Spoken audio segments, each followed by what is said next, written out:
Hey, First Things First listeners, before we start the show, I wanted to tell you about our brand new Fox Sports app and website, foxsports.com, reimagined for the modern sports fan. Go ahead, download the new app right now. You don't even have to pause this episode. Every day on the new app and website, you'll see the top stories in sports, plus a rich world of written content, videos, social media, and analytics to give you a 360-degree view of the most important stories of the day. Streaming live TV has never been so easy or elegant. Every Fox Sports game, including all pregame and postgame shows, as well as the televised version of this show, just a click away. For the extra invested fan, we also go deep with real-time wagering lines, trending prop bets, win probability, and key player projections. So download the new Fox Sports app or visit www.foxsports.com. Now let's start the show. Yeah. Good morning, everyone. Welcome to First Things First. Jenna Wolfe, let's go the other way. There's Kevin Wildes, Brandon Marshall, Nick Wright. How you doing this morning? Yeah. First shout out. Well, I'm doing didn't see that fine, coming. but condolences to anyone out there that laid the 6.5. That's an all-time bad beat last night. I wasn't one of them. I was one of the lucky few. I stayed away. But if you had Seattle minus 6.5, I am thinking about you. A Hail Mary and a 2-point conversion to lose by a half point in a decided game. It's one of the meanest things Doug Peterson's ever done in his entire life to whoever bet Seattle. Oh, my God. That being said, let's match pictures to Nick's words. We're in Philly, Eagles and Seahawks, birds and other birds. Only one type heading south. Carson Wentz again trying to prove his starter status, again coming up short, another interception, adding to his league-leading total. He was also sacked 6 times. His backup, Jalen Hurts, saw just 2 plays last night. We'll have much more on him in just a second. But first, Eagles get the win. Here's Carson Wentz after last night's loss to Seattle. There's kind of been a lot of talk and speculation, about you possibly getting benched or something like that. I mean, does that weigh on you at all? Do you think about that at all? And did that occur during the game? Any of that come up? Yeah, I mean, I said it last week. This is what you sign up for. As a quarterback, ever since you're a kid, you're prepared for any of those. Nothing's ever guaranteed. And so for me, I don't think about that, though. I just try and go out and be the best player I can be in practice, prepare my tail off, compete my tail off, and, hopefully we can get this thing turned around. But I don't think about those things. I'm going to give it everything I got every time I step on the field. I think I said the Eagles won. Obviously, the Seahawks won there, and Carson Wentz with a barrage of questions about his playing time, playing status, playing all of it. Brandon, I'll start with you. Did Carson Wentz play well enough to keep his starting job moving forward? Well, I mean, that Hail Mary was nice. I mean, how often do we see that in the National Football League? But outside of that Hail Mary, no, he didn't play well. The coaches didn't coach well. Defense didn't play well enough. This is one of those years, Nick, where everybody needs to be on notice. When you play like this in this division, everyone should be on notice. And then you can go back the last couple years outside of their Super Bowl run. It's always been a struggle for this organization. If I'm the owner, I am looking at everything. I'm looking at the general managers. There's other gaps. There's other holes on this team. It's not just Carson Wentz. It's also the linebacking core. And it's not that the linebacking core isn't playing well. They're just not very good. They don't have any depth. So with that in mind, you got to talk about who's making those decisions, and you got to hold them accountable. So this entire organization, Nick, should be on notice. Listen, I think Mike Garafolo is the one who reported it this morning that he can no longer report that Doug Peterson is totally safe, despite being just 3 years removed from actually winning a Super Bowl, something Carson Wentz is not able to say he did. What that means for Ira Roseman in the front office, we'll see. And you're right, Brandon. This is a team that has a multitude of issues. But their biggest issue is this. In 2020, they have the worst starting quarterback in football. Now, that's not a statement of opinion. That's just, according to the numbers, we can show them, the worst full-time starting quarterback in the NFL is Carson Wentz. And the stats back that up 100%. He's 35th or worse in everything, and there's only 32 teams, folks. And he is a turnover machine. He runs into sacks. He doesn't make the big throws anymore. There's been one game all year long that he didn't turn the ball over. And in that game, he fumbled twice. They just happened to recover them. So it does feel, however, Wilds, like Carson Wentz might be the one with the most job security because of the contract he's been signed to. But based on performance, you have a guy that's going to be 28 this month. He's in year 5, and he's playing the worst football of his career. That is a more than ominous sign for his future.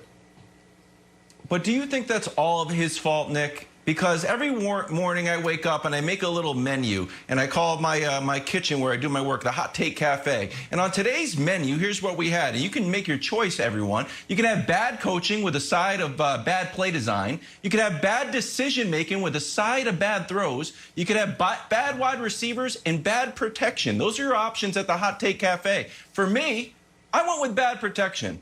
I went with the 6 sacks were not his fault. The league-leading 46 sacks, also not his fault. He also had some throwaways there. And I was watching the game last night, Nick, and I was like, ooh, the one when he was chased out of the pocket, and to avoid an intentional grounding, he threw it to the first down, even though he came up short. I was like, whoa, that's a good play. That's a quarterback you can build around. I'm like, what is happening? I'm calling a throw to save an intentional grounding a good play. And you could say, like, don't put it all on the offensive line. But Louis Riddick mentioned it last night. When they went to the Super Bowl, best offensive line. Surprise, surprise. Take out Carson Wentz, put in Nick Foles, doesn't matter. So to me, it starts with the offensive line. I know there's a lot of side dishes, but it's an offensive line thing for me. 100%. Wow, 10 different lineups. 10 different offensive line lineups. Like, come on. Seems like a lot. So, yes, Carson Wentz is playing bad, Jenna. But when you have problems on the O-line and then problems at the wide receiver position, what do you expect? Of course they're going to look bad. But Carson Wentz, he does have to take ownership, and he has to play better. And then just quickly, you have to wonder, he's not that far removed from when he had his great season. You wonder if that was, the outlying year or the last two. All right, let's move on. There was a report that came out before the game that Eagles owner Jeffrey Lurie told the coaching staff to play Jalen Hurts, backup Jalen Hurts, if Carson Wentz struggled. Well, Carson Wentz, he struggled. But Hurts saw just 2 plays last night. To the surprise of nobody, head coach Doug Peterson was asked about his quarterback situation. Take a listen. Just kind of like the difference, I guess, between, Carson being on and off the field when Hurts is in the game.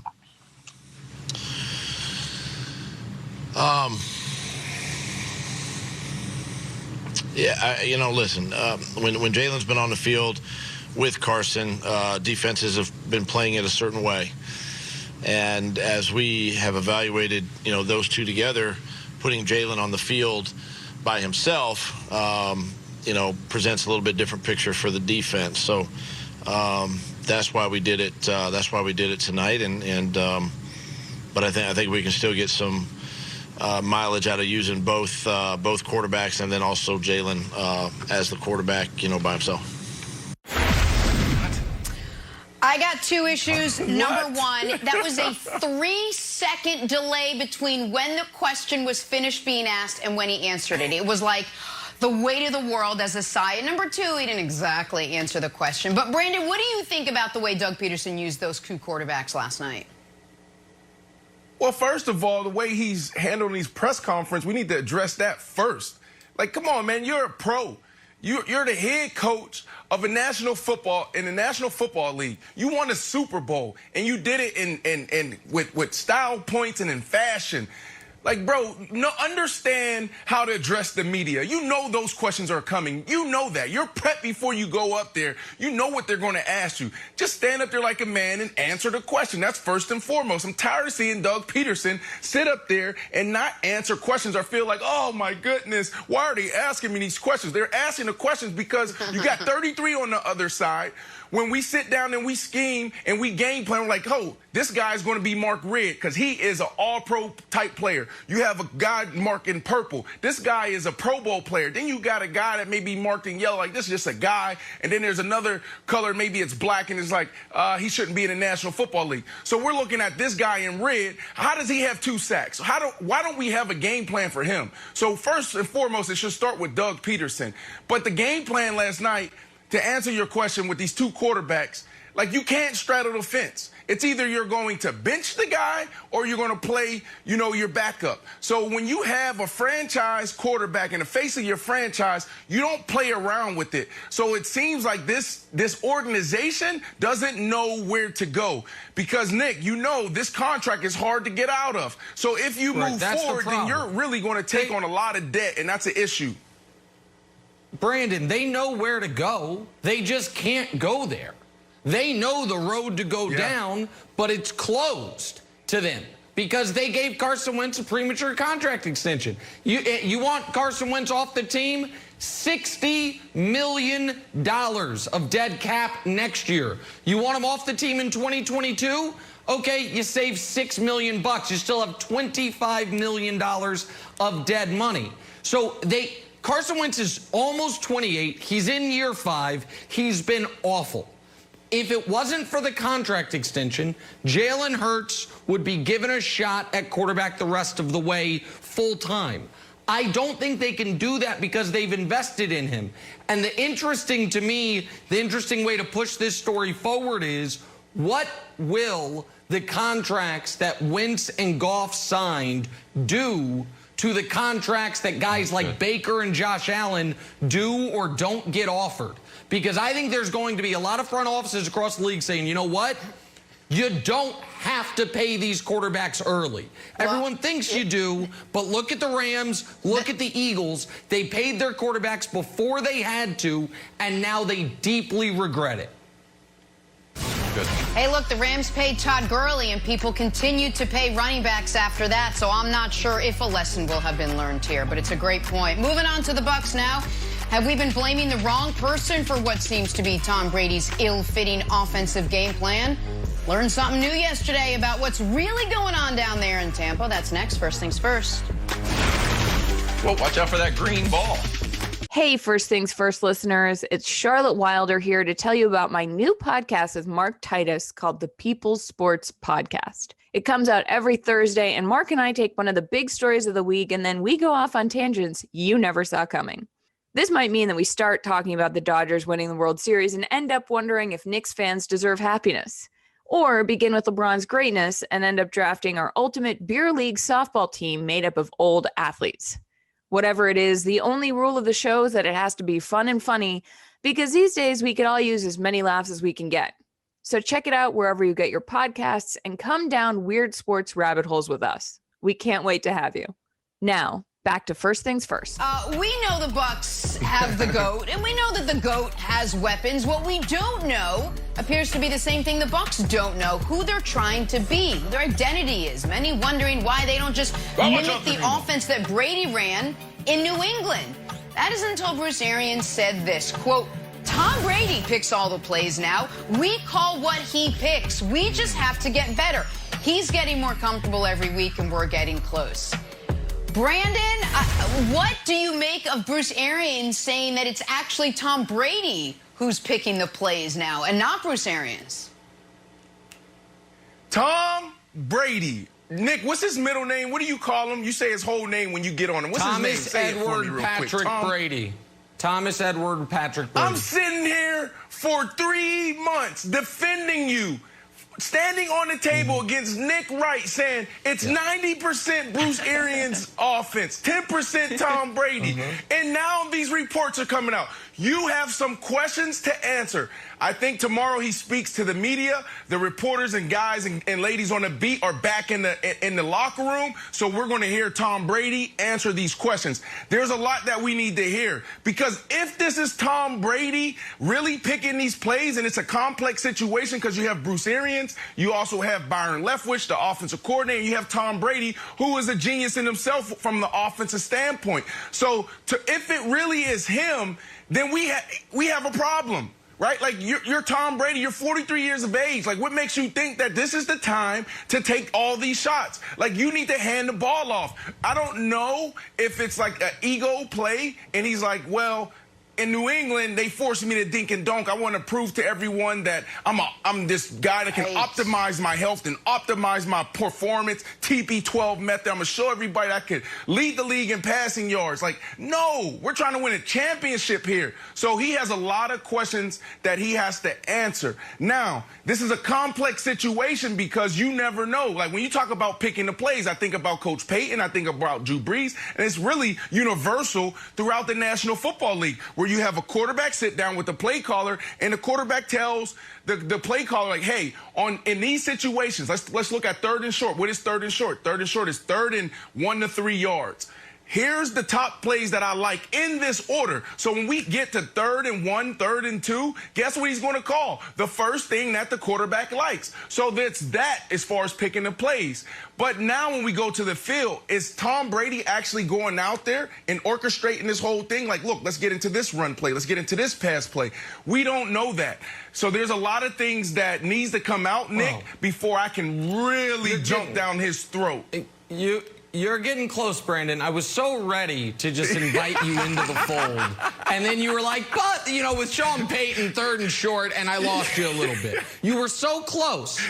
Because here's what we know. We know Tom Brady picked the Tampa Bay Bucs. Vegas wanted him. I think the Chargers would have taken him. The Colts definitely would have taken him. Colts, great offensive line, good defense. Just hand it off, Tommy. Make a few plays. Nope. Fun and gun. No risk it, no biscuit. Mike Evans, Chris Godwin, warm weather Tampa, Tampa Gronkaneers. We know he picked that.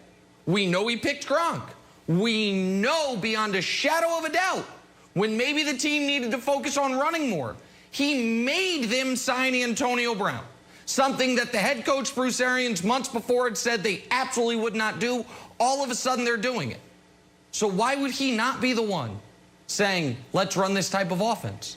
He went down there to run this type of offense. He went down there because 2019, we were told, and it sure seems like Brady felt, was not his fault. Lack of weapons, lack of creativity, lack of talent. It wasn't me, it was you. So now I will go somewhere else where those issues are solved, and you're going to see me bask in the glory of the most losses through 12 weeks that I've had since 09, and the most picks through 12 weeks that I've had since 06, and a team that is hanging on to a wild card spot by the skin of its teeth, and a coach who is not going to abide being blamed for all of this anymore. I mean, if Arians was feeling like this before the game, imagine once he hears the 3-hour Tony Romo love fest for Brady and just annihilation of Bruce Arians that broadcast was. So, Wilds, Bruce Arians ain't here for this. Listen, Tom Brady has been given immense power, and this is what it's looked like so far. All right, so the question is this, and Jenna, it's going to be a reference to your Bill Belichick quote. Why do you think Bruce Arians is doing this, Nick? Do you actually think that in the battle of egos and that Tom Brady pushing back a little bit on this no risk it, no biscuit, do you think that is now, honestly, just to lay it out like kids, hurting Bruce Arians' feelings, and that's the reason why he goes to the media and kind of is sharing this info? He's not under truth serum. He doesn't have to say any of this, none of it, but he's volunteering it, and I don't know why. Look, here's why. Because while Tom Brady's legacy is totally secure, written in stone, the GOAT of all GOATs, Bruce Arians is still writing his. And Bruce Arians knows, hey, when did Big Ben have the best stretch of his career? With me. When did Carson Palmer go from a guy who's bouncing around the league to MVP candidate? With me. Jameis Winston evidently can't even beat out Taysom Hill. He threw for 5,000 yards with me.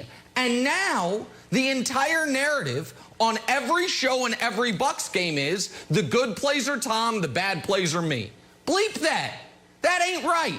And so I absolutely believe it's Bruce Arians trying to not throw anyone under the bus, but not get thrown under the bus himself by misinformation. Set the record straight and let people evaluate it fairly with all the actual facts. Anxious to hear how Tom Brady responds to all of this now that it's all out there. All right, let's get back to last night's game and the star of the show, DK Metcalf. All the teams that passed on him in the draft shaking their collective heads this morning. His big night on the big stage with the old big chip on his shoulder. Next, first things first.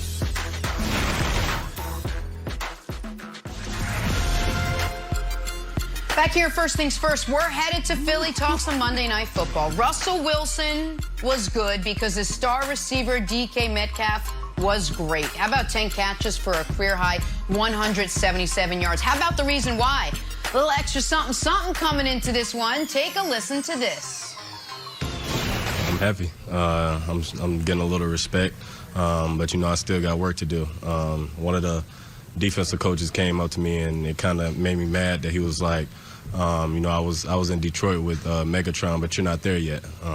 In my mind, I'm not trying to be Megatron. I'm trying to be me. So, had a little chip on my shoulder the whole game. Was that Jim Schwartz? Yes, sir. All right, Brandon.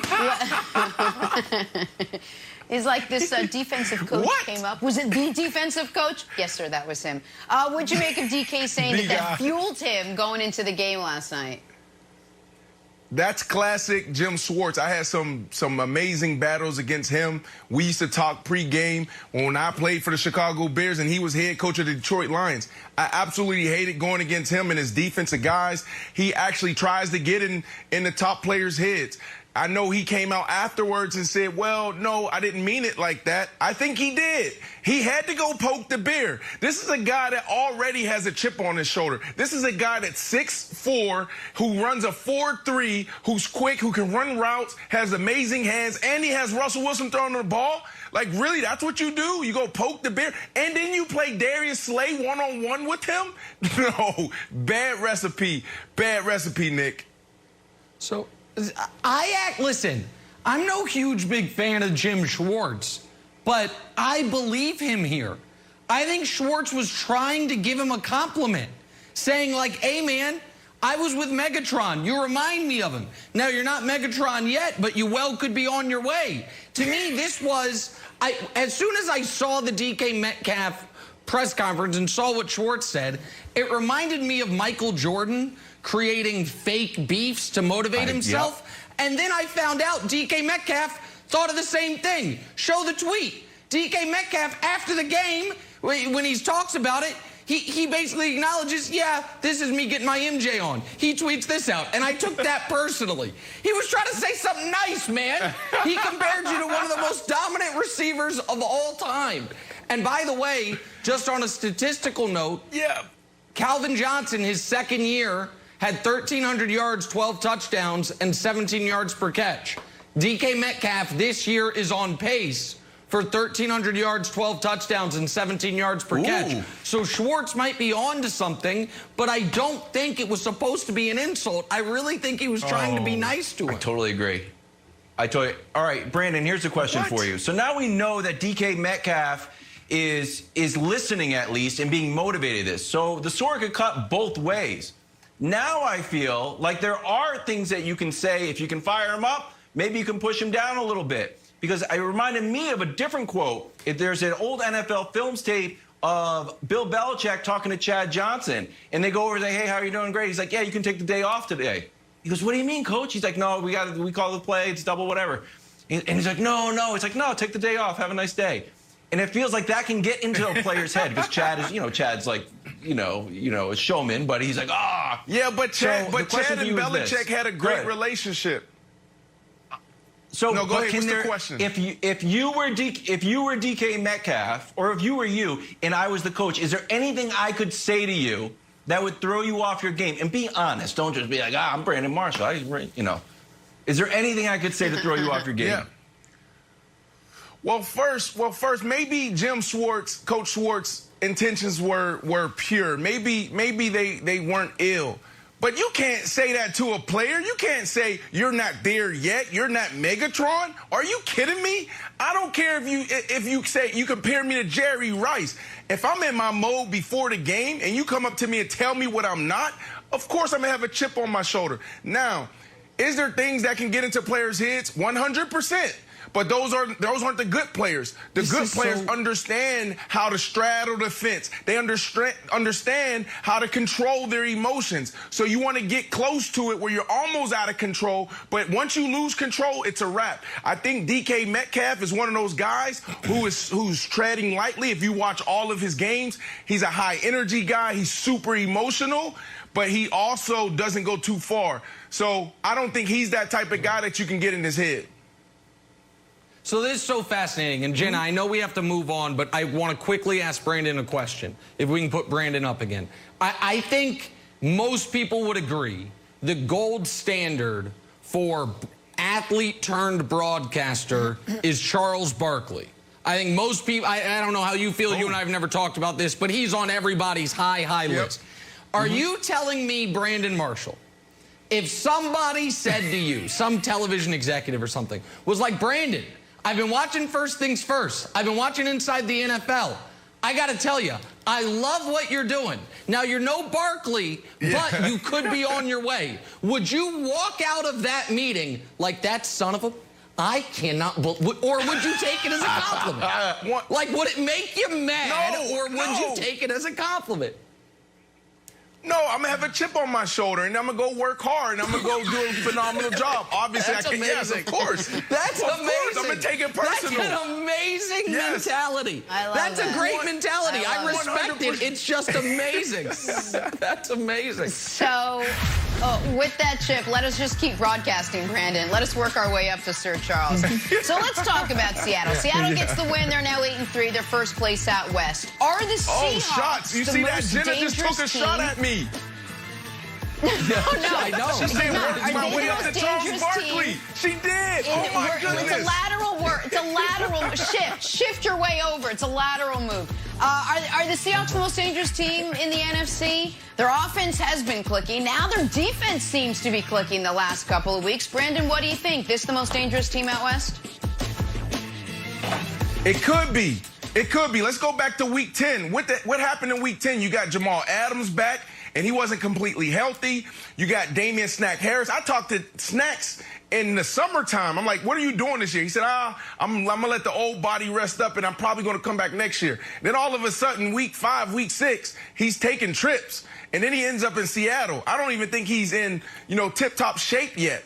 And then you got, Carlos Dunlap that comes in. The last 4 games, he has 3.5 sacks. And what happened since Week 10? They're only giving up 20 points a game. So with that being said, and when you're looking at what's happening on offense, 100% they can become the biggest threat in the NFC. But they still have some questions that they have to answer. You got Chris Carson that's back healthy, and he's back in that lineup. You saw him last night. He only got a few plays, but he looked different. There's some guys, when you turn on the tape and you turn on film, they just jump out at you. And Chris Carson is that. So that's going to make that offense even more dynamic. So I think it's all about the defensive turnaround. Through the first 9 weeks of the season, they were allowing 27 a game and allowed at least 23 points in every single game they played. Since then, they have not allowed more than 23 points once, and you mentioned it, Brandon, allowing 20 points per game. But it even predates these last few weeks. I've got an amazing stat that is going to blow Kevin Wild's mind. Can we show... Three different teams' pass rushes over the last 5 weeks. Identical quarterback hits, discrepancy in sacks, similar sack percentage. Show me those 3 teams, please. Last 5 games. It is the Seahawks, the Steelers, and the Saints.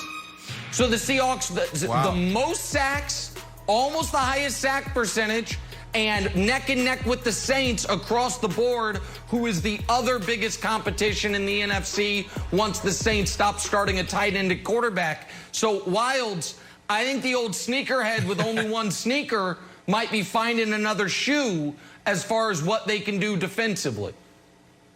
I guess so, but it's hard to judge them going against the the mighty Eagles offensive line. And when you look at their schedule, Christmas comes early. We got Colt McCoy coming up. Then we got the Jets, the old New York 1-2.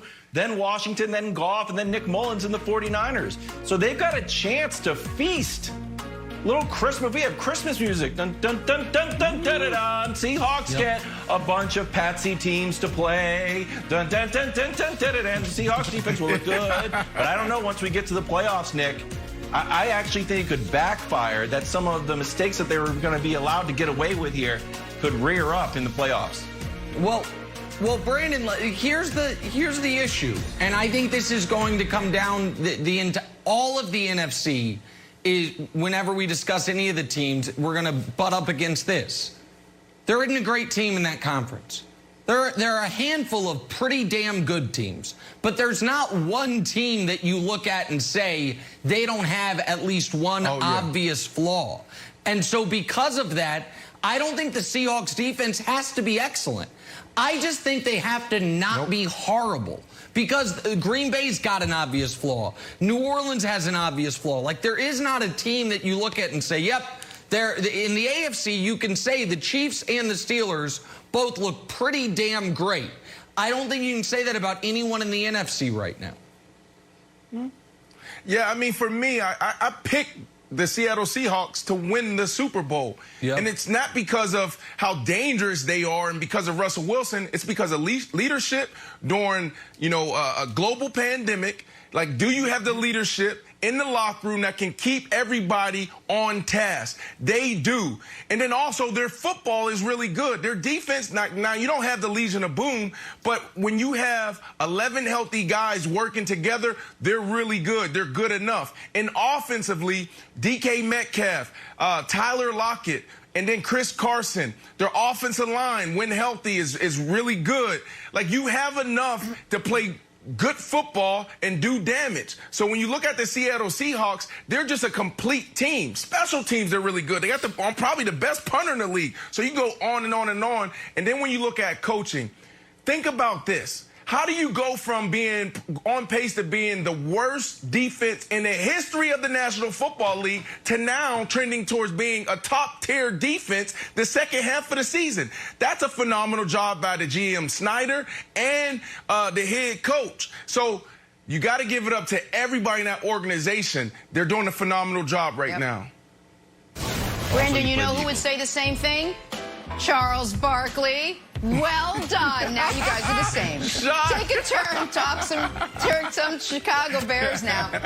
Matt Nagy dropping a truth bomb on everyone on that team. Will it be enough, though, to turn things around? We'll fill you in next. Just brilliant, Brandon. Just brilliant. From the WWE Thunderdome, King Corbin squares off against Murphy, while Kevin Owens continues his defiance against Roman Reigns. It's an all-new Friday Night SmackDown, live at 8 Eastern, 7 Central on Fox. There you go. Back to the NFL now. Let's head to Chicago, where things are going from good to bad to ugly. Second best Clint Eastwood movie, by the way.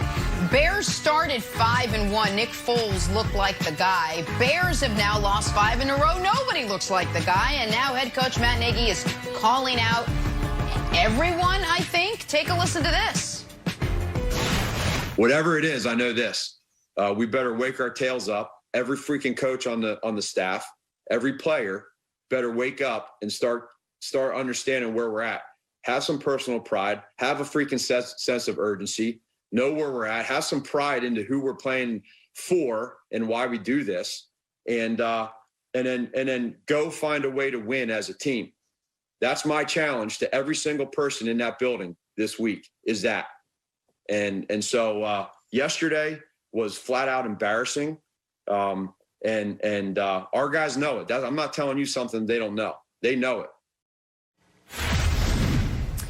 Brian Westbrook joins us now. Brian, good morning. I've watched a handful of Bears games this season, and every single game you'll hear announcers say, this Bears team needs life. They on both sides of the ball, they just need some life to them. Matt Nagy finally calling everybody out here. What do you make of what the head coach had to say? Good morning, Jenna. I absolutely have no problem with anything that Matt Nagy said. I think that when I listened to it, I'm hearing a coach that's screaming, we have to do something to save my job and potentially one of you guys' jobs as well. And so I have no problem with this. You know, as a player, I think that if this is the first time you're hearing things like this in the media, then shame on you. You should be the first person saying, okay, I got to do something different. We've lost 5 games in a row, and we have to find a way to do something different than what we've been doing because obviously that's not working. But when you listen to the comments, really in the totality of this comments, Brandon, I think Matt Nagy really was talking to his defense.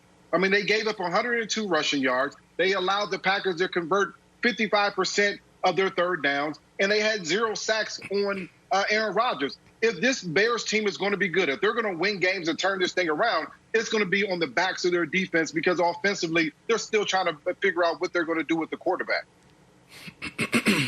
Yeah, well, B, I wish you were in the locker room when I actually said the same exact thing.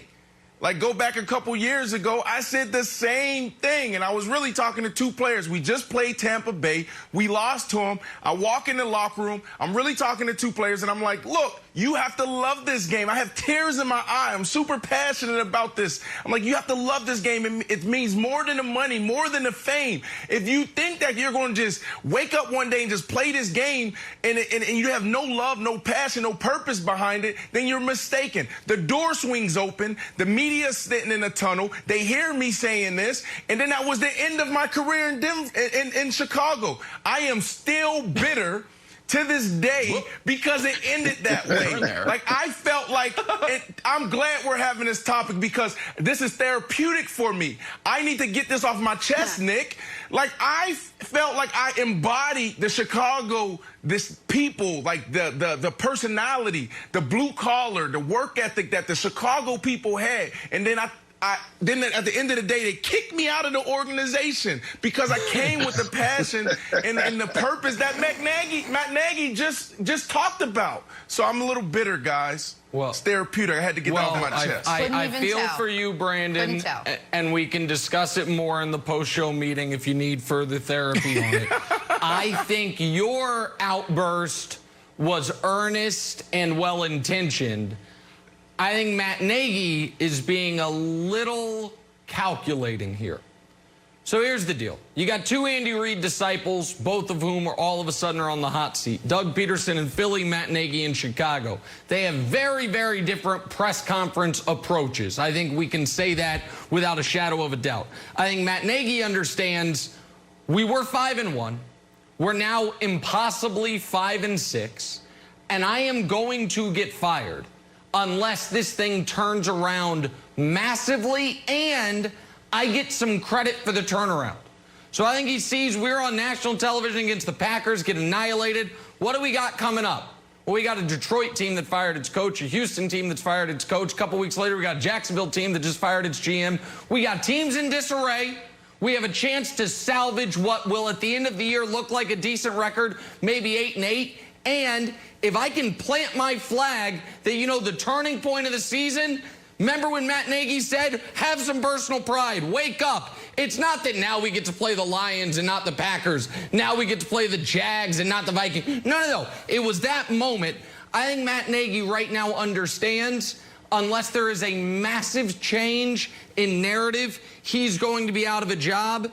And so this is his version of the Jim Fossil, I'll put all my chips in the middle of the table. Well, of course you will, because you're going to be fired otherwise, so you might as well. It's not actually a risk. So I think that's what Matt Nagy's doing. I think it's actually pretty smart. And given who the Bears have coming up, I think it actually could be remembered somewhat fondly, Wilds. Well, here's the thing. We're in the narrative business. Are you buying it, considering you just undressed the whole motivation behind it? I'm not buying it. No, I'm not. It's not turning me. I'm like, wow, but it got Brandon ready to go to a tryout. Yeah, I'm not buying it, but Brandon's ready to run through a wall for him. Brandon's like, bring me back, coach. I'm what you need. I will proselytize for you. No. So just because it's not resonating with me doesn't mean it's not going to work. No, for me, I just know the Chicago if Tribune. That was supposed to be. Brandon, if that was supposed to be a narrative-defining moment, it wasn't it. And Brian, tell me I'm different, but if I'm in the locker room, I'd be like, whatever. I'm going to try harder? Like you were in a game like, oh, my coach said to try harder. I have to have some personal pride. Okay, yeah. All right, I guess I'll run faster and block better. I don't know if it's resonating in the media or the locker room, but you can tell me I'm different. Well, I think the things that do resonate is when you tell teams that, our jobs are on the line because guys love money. They love having employment. Then when you tell teams this and you tell them that we need more from you. And again, I think he solely was talking to the defense. We need you guys to play better because offensively we're still trying to figure things out. And, what else can Matt Nagy say? He can't say, hey, we can execute better and different things like that because we already know that. Now we say we need to do a little bit more, take a little bit more time. He mentioned the thing. If you're talking about catching 10 balls on the jugs, catch 20. If you're studying film for 2 hours after practice, study it for 4. Do the small things, detail your work a little bit more. And if you do that, we're trying to find a way to win. Hopefully that can help us win the football game. I guess so. Yeah, B, but in all seriousness, I learned an important lesson in Chicago. Like, I truly am a little bitter, but, because I definitely thought I was going to retire a Chicago Bear. But I learned a lot about leadership. And what I learned in that moment was guys respond differently in a losing locker room when you get called out and it becomes public. Not everybody can handle that. So what Matt Nagy is doing, yes, Nick, it can be that point in the season where it's like, oh, that speech and what he did turned things around. But you got to look at the dynamic right now. You're talking about the defense. The defensive guys are going to look at coach like, no, you need to talk about your quarterbacks. Like, you guys put us in this situation. You guys didn't get us a good enough quarterback. Like, that is 100%. Right. So, and then you're also, and then you're also going to have guys talking about, you're calling me out. What about the play that you call on 3rd and short, or the 2-minute drill, it's going to be a lot of finger pointing, Nick. Just real quick, just to bring this full circle, Brandon, what I really think will make you feel better is if you tell us who those 2 players were. It was Jay Cutler and who? I'll take it from here, Brendan. I will save you. I can't do it. It's still the fraternity. I can't do it. I just made up the Jay Cutler thing, but I know I'm right. It's Jay Cutler and some defensive player. By the way, everybody thought Jim Fossil was nuts that year, and look what his team ended up doing. So maybe there's just a hint of truth to what Matt Nagy's doing. See what happens. Moving on to the big news out of Tampa, and the reason that inconsistent offense looks the way it does. We now know. That story next. First things first. We don't know. Let us head out to L.A. now, where the Rams are sitting at 7-4 and in the playoff hunt. But could Jared Goff be holding him back? The quarterback turned the ball over 3 times Sunday. It is becoming a troubling trend. His 14 turnovers, tied for 2nd most in the league. Sean McVay said our quarterback has to take better care of the football. Brian Westbrook, start with you. Actually, Nick, let me start with you. Is Jared Goff's turnover problem the only thing that's standing in the way of a Rams Super Bowl run right now? No. That's not his turnover problem is not the only thing standing in the way of the Rams Super Bowl run. His lack of arm strength, his bad decision making, his lack of accuracy is also standing in the way of Rams Super Bowl run. All those things. His contract doesn't help either. The whole Jared Goff package. They got an excellent coach. They have the best defensive player in football. They might have the best corner in football. They have somehow, now they lost their left tackle, Whitworth, and I think you're starting to see some of the effects of that. A guy who had been there as long as Jared Goff, or almost as long as Jared Goff had been there. But listen, the Rams and the Eagles are in a very similar position. After 3 years and a Super Bowl appearance, they felt obligated to pay their quarterbacks. And they paid them early, and they paid them top of the market. And those guys hadn't earned it yet, hadn't proven they were can't miss the way Mahomes and Deshaun Watson had when they got their contracts after the same amount of time in the league. And now they've got to try to coach around them.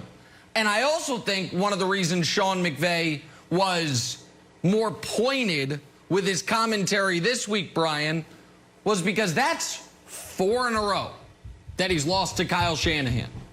And once upon a time, Sean McVay was the hot, young, cutting-edge head coach. And Kyle Shanahan has kind of been elbowing him off that corner the last couple of years, and now he's beaten him 4 straight times, this time with Nick Mullins at quarterback. And I think Sean McVay's a little frustrated because the Rams are in win-now mode. They did trade those picks for Jalen Ramsey. They have paid so many people, and I think they have a defined ceiling because of the limitations they have at quarterback.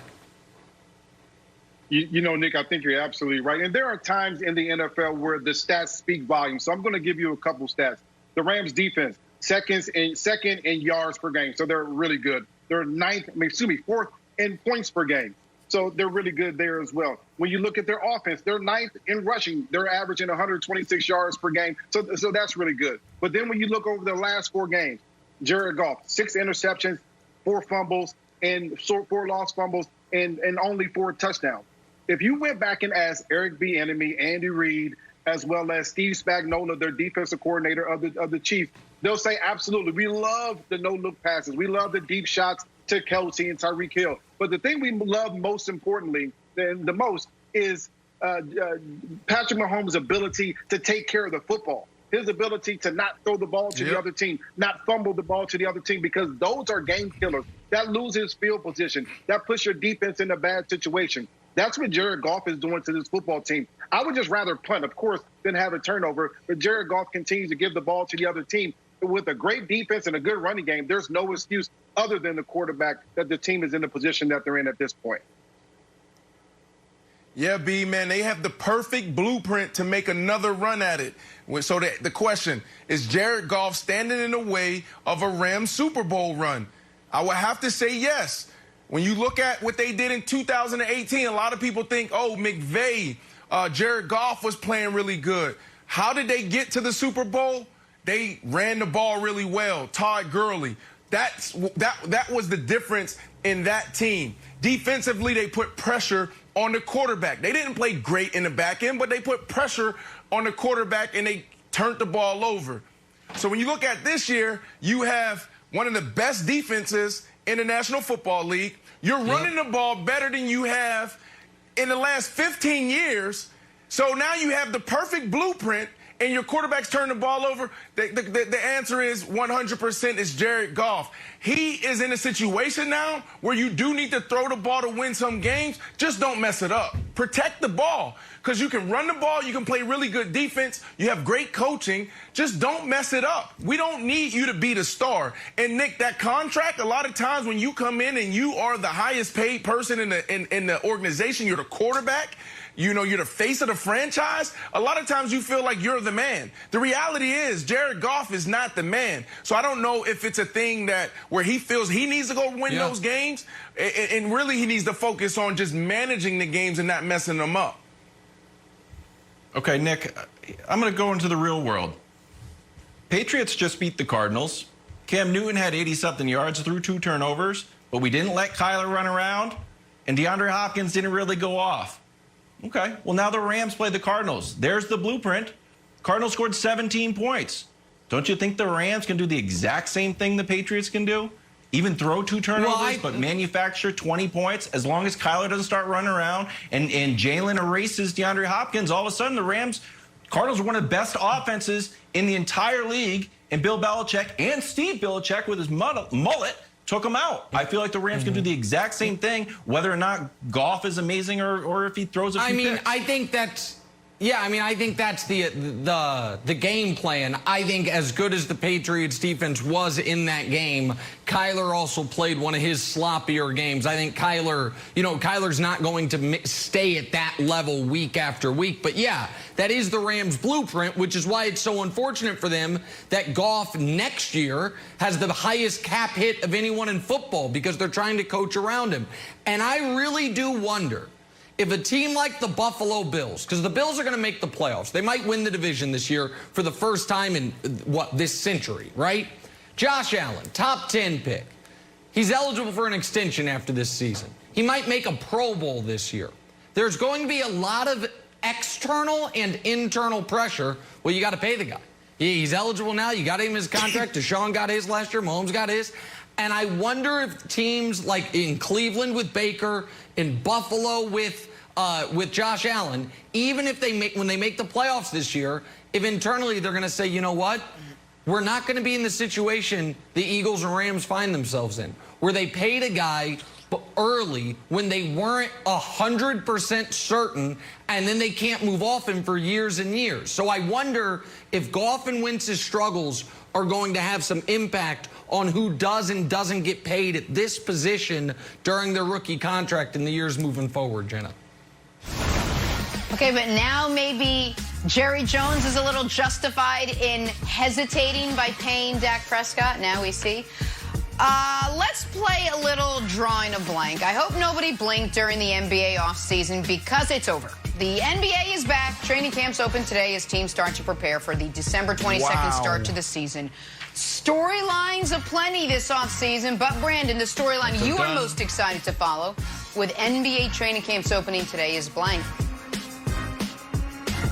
Oh, the answer is the Clippers. I mean, this is a team that, you know, people got on them. Where's the Clippers in free agency? What are they going to do? Look, they stood pat. That's what they do. They stood firm. They made a change at the head coaching position. Ty Lue, they feel like he can get that locker room right. Montrez is out. They may ship a few people out, you know, in the future. I'm more interested in watching them and how this storyline develops, because they can easily contend if they fix their chemistry and continuity issues. Yeah, I think the Clippers are super fascinating. I think that's a great answer. I'm really interested to see if they can be a top 4 team in the West this year. So I'm excited to watch them as well. I'm going to go with the Lakers. The Lakers, there's not a massive amount of intrigue about are they going to win the title again. Obviously they are. Wilds, my question is, are they going to get to 70 wins? Only 2 teams ever have done that. What? Now I know what you're going to say, Nick. It's only a 72-game season. No, I'm aware. I know it's a 72-game season. So like I said, I'm intrigued. Are the Lakers going to get to 70 wins? That's what I'm most excited to watch this season. Okay, I thought you were going to give us real analysis, and that wasn't it. With the least rest of any team, that was the answer. You're going to see how they're going to manage with more back-to-backs. Okay, here's a take for you. Your roof only leaks on a rainy day. Why do I tell you that? Because I want to see what the Nets look like once they get blown out. If it's sunny days and they're winning, of course everything's going to be wonderful. Hey, there's plenty of balls to go around. Hey, we're the coach. Steve Nash is the coach. D'Antoni's the coach. It's all good. But when they get blown out, how does that team react? And an interesting thing about Durant with the Warriors, Durant's very first game, they lost by 29 points. And Draymond came on after the game. He was like, you know what? We got punched in the mouth, and I don't know if that was a bad thing. They went on to win 4 in a row. They lost 1. Then they won 12 in a row. It's like, that's it. They're going to win, and they did. So, Brian, I'm interested to see how the Nets look like when they look bad. And that will be an indication of if they're good. Kevin, I like that reverse psychology there. I'm not shocked by you guys. You talk about the Lakers, the best player in the world. You talk about the Clippers, Kawhi and Paul George. And then you talk about the Nets with Kyrie and Kevin Durant. Let's talk about a real team. You're going to talk about Philly. Listen, they got a brand new front office, Sean Morey. They got a brand new coaching staff with Sam Cassell as well as Doc Rivers. Now you have to find a way to get the best out of Ben Simmons and Joel Embiid. You surrounded them with some shooters, Danny Green, of course, Dwight Howard, a future Hall of Famer, and Steph Curry coming off the bench. This is an interesting storyline. Can this team who has underachieved get much better and be the best team in the East? I think they can. Let's go 76ers. I love it. Training camps opening today. Like what? Dwight Howard. Brian, as always, thank you so much. Take a turn, talk some Bucs. We now know who's calling the offense down there in Tampa. It's got us asking even more questions about why they're struggling. That's next. First things first.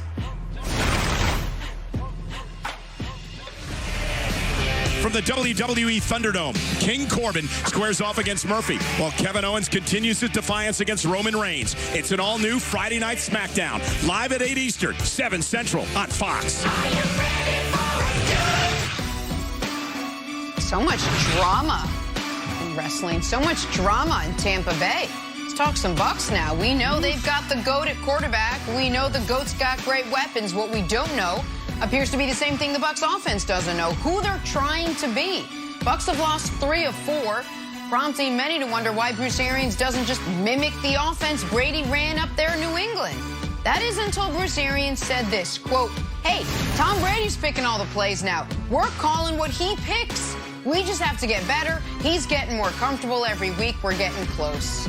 So, Brandon, what do you make of Bruce Arians saying that it's actually Tom Brady picking the plays? This is really interesting. And, Nick, I got to apologize to you. A couple weeks ago, when the Bucs played the Saints, you could have crushed me. And I thought you were a great teammate. I said, you know what? Nick and I, we obviously don't see eye to eye when it comes to quarterbacks. But Tom Brady, this discussion, like, we have freaking big-time arguments. And you didn't crush me when Tampa Tom and the Bucs lost against the Saints, and then he started playing bad on these primetime games. You didn't do that. Now, like, this is putting a lot of people in bad spots. Like, a lot of us have stood on the table and said, Tampa Tom is legit. Tampa Tom is still the GOAT. Now, if this is true that Tampa Tom is calling these plays, then all of the blame needs to go towards him. Like, why would you call these type of plays? This is not who you are. This is not what won you those Super Bowls in New England. You are a guy who was in a balanced offense. You are a guy who leaned heavy on the slot receivers, throwing the ball inside the numbers, not outside the numbers. You didn't take shots. Wiles talked about that 2 days ago or a day ago. That wasn't your game. Your game is dinking and dunking. So if Tom Brady is truly calling these plays, then he has a lot of questions that he has to answer, and this could have been a big ego play. Now, he's due, Nick, to talk to the press tomorrow or Thursday, and I have to believe that the Tampa Bay media, that's going to be the first question that they ask him is, who is really calling the plays? Can you give us more details there? So, Brandon, I got a question for you before I give my take here. And, well, I don't know if Brandon can hear me. You can probably hear me now. No, Brandon, I got a question for you before I give my take here. You talked earlier in the show about your departure from Chicago. If in that moment, when you leave Chicago, if the Chicago Bulls had called you up and said, Brandon Marshall, we saw your college tape from UCF scrimmages. We saw your high school tape. We've been waiting for the opportunity. We want to give you a chance. Knowing all your success in the NFL, would you have taken them up on it? Would you have taken them up on taking that plunge and saying, you know what, you believe in me, I want to believe in myself, I want to try it? Would you have done it? Of course I would have. I'm a competitor. I would have done it. Of course. And you'd succeeded at everything, and you'd succeeded doing things one way, but it didn't mean you couldn't succeed doing things another way, and it didn't mean it wouldn't be more exciting doing things another way. That is not a perfect analogy, but that's what Tom Brady did over the last year. He didn't change sports, but he came the closest you can come to it. Going from the Belichick, New England, buttoned up, very, almost militaristic approach to no risk it, no biscuit, down in Florida, warm weather, have fun, bring in AB, shoot funny videos with Gronk, and guess what?